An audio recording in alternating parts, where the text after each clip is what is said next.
میں نے سرد لہجے میں کہا، گھبراؤ مت جاگیردار صاحب، میں تمہیں ماتھر کی طرح جان سے نہیں ماروں گا، لیکن تمہیں سزا دیے بغیر میرا کلیجہ ٹھنڈا بھی نہیں ہوگا۔ اس لیے میں اپنی مہان شکتی سے تم کو اندھا اور لنگڑا کر دوں گا تاکہ تمام دنیا تمہارے اس عبرتناک انجام کو دیکھتی رہے۔ رہا مال و دولت کا سوال تو وہ میں نہیں لوں گا، تمہارا خزانہ تمہارے بیوی اور بچوں کے کام آئے گا۔ میرا خیال تھا کہ بھائی صاحب ابھی میرے سامنے اور ہاتھ جوڑیں گے اور گر گڑائیں گے، لیکن میرا جملہ سنتے ہی وہ ڈر کے بھاگنے لگے۔ میں نے انہیں بزدلی سے بھاگتے دیکھا تو پاروتی کا نام لے کر ایک منتر پڑھ کر ان کی طرف پھونک دیا، پھر وہی ہوا جو میری خواہش تھی۔ بھائی صاحب نے ایک کربناک چیخ ماری اور لنگڑانے لگے۔ دونوں ہاتھ سے داہنے پاؤں کا گھٹنا تھامے وہ درد کی شدت سے تڑپ رہے تھے۔ افضل بیگ، تم کمینے ہو، ذلیل ہو، میں تمہیں زندہ نہیں چھوڑوں گا۔ میں کمینہ ہوں پر تم بڑے دیالو منش ہو، تم نے مجھے بھلا کون سا زندہ چھوڑا تھا جو اب مارو گے؟ تم اپنی تمام زیادتیاں بھول گئے؟ کیا اب بھی کوئی تیر رہ گیا ہے بڑے بھائی صاحب؟ میں تمہیں سزا دینے آیا ہوں، میں تمہیں اندھا کر دوں گا تاکہ تم لوٹی ہوئی دولت کے دل فریب نظاروں سے ہمیشہ کے لیے محروم ہو جاؤ۔ بس اب بہت ہو چکا، میں نے نفرت سے کہا، پھر دوسرا منتر پڑھ کر ان کی آنکھوں کی سمت پھونکا۔ اس بار بھائی صاحب کے حلق سے ابھرنے والی چیخ بڑی ہی کربناک تھی۔ گھٹنا چھوڑ کر انہوں نے دونوں ہاتھ آنکھوں پر رکھ لیے اور زمین پر تڑپنے لگے جیسے ذبح ہوتے وقت بکرا ہاتھ پاؤں مارتا ہے۔ ان کی آنکھوں سے بہتے ہوئے خون سے پورا چہرہ لہو لہان ہو گیا۔ ابھی میں یہ تماشا دیکھ ہی رہا تھا کہ حال میں یکے بعد دیگرے 3 ہٹے کٹے پولیس والے گھس آئے۔ ان کے ساتھ ایک خواجہ سرابی تھا جس نے غالباً حال میں ہونے والے ہنگامے کی اطلاع انہیں دی تھی۔ میں اپنی جگہ بے پرواہی سے کھڑا ان کو دیکھتا رہا۔ اچانک ایک پولیس والے کی نظر اپنے ایس پی کی لاش پر پڑی تو وہ حیرت سے اچھل پڑا اور مجھے مخاطب کر کے بڑے کرخت لہجے میں بولا، ایس پی صاحب کا قتل کس نے کیا ہے؟ مجھے کیا پتا، میں نے مسکراتے ہوئے جواب دیا۔ تم خود ہی چھان بین کر کے معلوم کر لو، قاتل یہی ہے۔ بھائی صاحب تڑپتے ہوئے بولے، اسے گرفتار کر لو، یہی مردود ہمارا قاتل ہے۔ تینوں پولیس والے بیک وقت میری طرف بڑھے، لیکن پھر اچانک یوں ساکت ہو گئے جیسے اچانک کسی غیر مرئی قوت نے ان کے جسموں سے روح قبض کر کے انہیں پتھر کی بے جان مورتوں میں تبدیل کر دیا ہو۔ ابھی میں سوچ ہی رہا تھا کہ یہ کیوں کر ہوا کہ خوشبو کا ایک تیز جھونکا میری قوت شامہ سے ٹکرایا۔ اس کے ساتھ ہی میرے کانوں میں پاروتی کی مدھر آواز گونجی، کرشن کمار، ہم نے تمہیں جو مہان شکتی دان کی ہے اس کا استعمال اس طرح نہ کرو کہ دھرتی کے رہنے والے تمہیں بھگوان سمجھ کر تمہاری پوجا شروع کر دیں۔ دیوی، میں آنکھ بند کر کے خوشی سے سرشار لہجے میں بولا، آج میری بیاکل آتما کو چین آ گیا، آج میرے سینے میں دہکتی آگ کچھ کم ہوئی ہے۔ تیری بڑی کرپا ہے دیوی جو تو نے اپنے سیوک کو اتنی شکتی دان کر دی۔ کرشن، تمہارا یہاں دیر تک رکنا مناسب نہیں ہے۔ اتنا کہہ کر خوشبو کا جھونکا غائب ہو گیا۔ میں نے آنکھیں کھول کر ماحول کا جائزہ لیا تو مجھے ہنسی آ گئی۔ تینوں پولیس والے اور خواجہ سرا تقریباً پتھر کے بے جان بتوں کی طرح اپنی اپنی جگہ کھڑے تھے۔ وہ آگے بڑھنا چاہتے تھے لیکن ان کے قدم رک جاتے تھے۔ میں ان کے قریب سے ہو کر گزرتا چلا گیا لیکن وہ کچھ نہ کر سکے۔ وہ اپنی جگہ مضطرب کھڑے رہے۔ میں قدم بڑھاتا کوٹھی سے باہر آیا اور پیدل ہی ہوٹل کی طرف چل پڑا۔ گاڑی میں نے پہلے ہی واپس کر دی تھی، کہیں ہنگامے کی صورت میں ڈرائیور کو بھی یہ راز معلوم نہ ہو جائے کہ میں کون ہوں اور کیا ہوں۔ میرے دل پر چھایا ہوا بوجھ اب کسی حد تک اتر چکا تھا۔ آج میرے انتقام کا سب سے بڑا مرحلہ پورا ہو گیا تھا۔ یہ بھی اچھا ہوا کہ بھائی صاحب نے مجھے یہ بتا دیا کہ ان کی بیوی ابھی حیات ہیں اور بچے بھی ہو چکے ہیں، ورنہ عین ممکن تھا کہ میں غیظ و غضب کی حالت میں ان کا بھی وہی حال کرتا جو ماتھر کا کر چکا تھا۔ بہرحال مجھے اطمینان تھا کہ میں نے جاگیردار صاحب کو ایسی سزا دی ہے کہ جسے وہ مرتے مرتے بھی نہ بھلا سکیں گے۔ اب مجھے اپنے دوسرے بھائیوں سے انتقام لینا تھا، ہر چند کہ وہ بڑے بھائی کے مقابلے میں زیادہ قصوروار نہیں تھے، لیکن جس وقت میری حق تلفی کی گئی تھی اس وقت ان لوگوں نے بھی میری طرف سے نظریں پھیر لی تھیں اور میری حمایت میں ایک لفظ بھی نہیں کہا تھا۔ کوٹھی سے میرا ہوٹل جہاں میں قیام کر رہا تھا بمشکل 1.5 میل کے فاصلے پر تھا، لیکن میں نے جان بوجھ کر اپنے اندازے کے مطابق ایک طویل راستہ اپنایا تھا جو زیادہ تاریک اور سنسان تھا۔ گو کہ مجھے کسی کا خوف نہیں تھا پھر بھی میں یہ نہیں چاہتا تھا کہ خواہمخواہ کوئی آدمی میرا پیچھا کرنے کی کوشش کرے اور وہ غریب بھی مفت میں مارا جائے۔ میری نظروں کے سامنے اس وقت بھی وہی دل خوشکن منظر گھوم رہا تھا جب بھائی صاحب اندھے ہو کر زمین پر تڑپ رہے تھے اور انہوں نے پولیس والوں کو میری گرفتاری کا حکم صادر فرمایا تھا۔ ان کی کربناک چیخوں کی آواز اب بھی میرے کانوں میں گونج رہی تھی۔ جب میں اپنی دھن میں مست ہوٹل کی طرف جا رہا تھا، میرا جی پاربتی سے ملنے کو چاہ رہا تھا۔ جو مسرت مجھے اس وقت ملی تھی وہ سب اس کی کرپا تھی۔ طاقت بڑی چیز ہے، اس کا نشہ ہی کچھ اور ہوتا ہے۔ اس میں جو لذت ہے وہ کسی اور چیز میں نہیں۔ میرے سامنے اب دنیا ہیچ تھی۔ میرا دل کارناموں پر کارنامے انجام دینے کے لیے مضطرب تھا۔ میں نے اپنے بڑے بھائی سے انتقام لے لیا تھا۔ میں مستقبل میں اپنی خوبصورت زندگی کے متعلق سوچ رہا تھا کہ اچانک اس سنسان اور اندھیرے راستے میں ایک واقعہ پیش آیا۔ پہلی بار میں نے کسی دوسرے کے معاملے میں ٹانگ اڑائی تھی۔ میں ہوٹل کی طرف جا رہا تھا کہ اچانک مخالف سمت سے کوئی نمودار ہو کر اتنی زور سے مجھ سے ٹکرایا کہ میں نے اگر فوری طور پر خود کو سنبھال نہ لیا ہوتا تو یقیناً گر پڑا ہوتا۔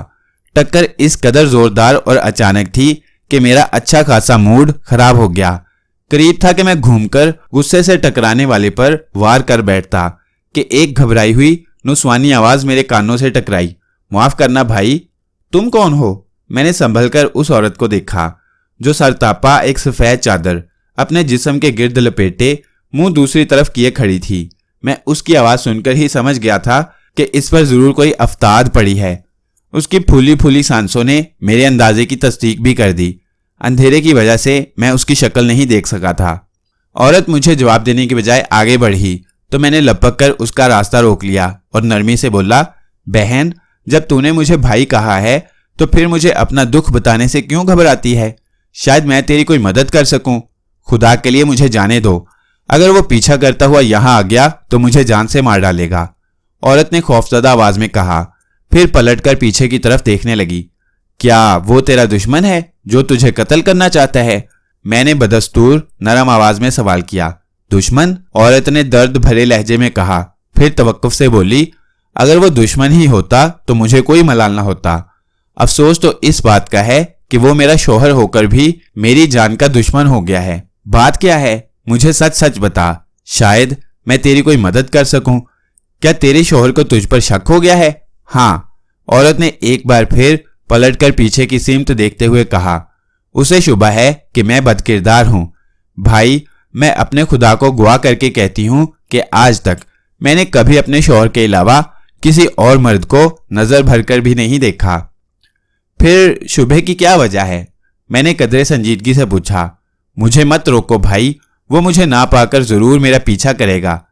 بہن، تو نے میری بات کا جواب نہیں دیا۔ میں نے اسے مزید تشفی دیتے ہوئے کہا، مجھے اپنی پوری کتھا سنا، میں وچن دیتا ہوں کہ تیری مدد ضرور کروں گا۔ کیا تم ہندو ہو؟ عورت نے سہمی ہوئی آواز میں پوچھا تو مجھے اپنی غلطی کا احساس ہو گیا۔ میں نے 2-4 لفظ چونکہ ہندی کے بول دیے تھے اس لیے وہ مجھے ہندو سمجھ بیٹھی تھی۔ گھبراؤ مت، میں یوں ہی روانی میں وچن اور کتھا کے لفظ بول گیا تھا۔ ہاں، تو تم نے بتایا نہیں کہ تمہارے شوہر کو تمہارے اوپر بد کردار ہونے کا شک کیسے ہوا تھا؟ اس نے اپنے بھائی کے کہنے پر مجھے گناہگار تصور کر لیا ہے، عورت نے آہستگی سے کہا۔ دراصل وہ بے حد بے غیرت اور بد کردار واقعہ ہوا ہے۔ اس نے اپنی بھابھی پر بری نظر ڈالی۔ وہ مجھے گناہگار کرنا چاہتا تھا۔ میرے انکار پر وہ مجھ سے بدلہ لینے پر آمادہ ہو گیا اور نہ جانے اپنے بھائی سے کیا کیا الٹی سیدھی لگا دی یا جادو کر دیا کہ وہ میرا دشمن ہو گیا۔ گزشتہ 1 ہفتے سے وہ مجھے کمرے میں بند کیے ہوئے مجھ پر ظلم توڑ رہا ہے۔ اس نے مجھے لاٹھیوں سے مارا ہے اور بھوکا پیاسا رکھا۔ آج اتفاق سے مجھے موقع مل گیا اور میں وہاں سے بھاگ نکلی۔ اب کہاں جانے کا ارادہ ہے؟ سوچتی ہوں رسوائی کی اس زندگی سے نجات حاصل کر لوں یا پھر گلبرگ میں اپنی بیوہ اور معذور ماں کے پاس چلی جاؤں۔ میری سمجھ میں نہیں آ رہا بھائی، میں کیا کروں؟ تمہیں کہیں جانے کی ضرورت نہیں ہے، میرے ساتھ اپنے شوہر کے گھر واپس چلو۔ نہیں، وہ مجھے جان سے مار ڈالے گا، عورت نے ملتجی آواز میں جواب دیا۔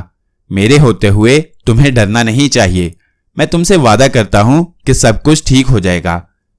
پہلے تو وہ عورت کسی طور گھر جانے پر آمادہ نہ ہوئی اور بار بار یہی کہتی رہی کہ شوہر اسے زندہ نہیں چھوڑے گا۔ لیکن جب میں نے اسے ہر طرح سے یقین دلایا کہ میری موجودگی میں اس کا شوہر یا دیور اس کا بال بھی بیکا نہ کر سکیں گے اور یہ کہ میں حالات پر قابو پا لوں گا، تو وہ توون و کرہن میرے ساتھ واپس جانے پر آمادہ ہو گئی۔ عورت کا گھر 2 فرلانگ دور تھا۔ راستے میں وہ مجھے اپنے اور اپنے شوہر کے ظلم کے بارے میں بہت ساری باتیں بتاتی رہی، شاید اس لیے کہ اسے میری باتوں پر مکمل اعتماد ہو گیا تھا، یا پھر یہ ممکن تھا کہ وہ اپنے دل کا بوجھ ہلکا کرنے کے لیے مجھے ہمدرد جان کر سب کچھ کہے جا رہی تھی۔ لیکن میں اپنی سوچوں میں گم تھا۔ جہاں تک اس عورت کی ذات کا تعلق تھا، میں نے اس سے پہلے کبھی اس کی آواز نہ سنی تھی، مگر اتنا مجھے یقین تھا کہ وہ انتہائی شریف اور اعلیٰ کردار کی مالک ہے۔ گھر سے وہ محض اس لیے فرار ہوئی تھی کہ اپنی زندگی داؤ پر لگا کر شوہر اور اس کے بھائی کے درمیان کوئی خطرناک صورت نہ پیدا ہونے دے۔ بہرحال میں طے کر چکا تھا کہ اس بےکس اور مجبور عورت کی مدد ضرور کروں گا۔ یہ کہانی ابھی جاری ہے۔ ویڈیو پسند آئی تو لائک کریں، چینل کو سبسکرائب کریں اور ویڈیو کو زیادہ سے زیادہ شیئر کریں۔ ملتے ہیں اگلی ویڈیو میں۔ اللہ حافظ۔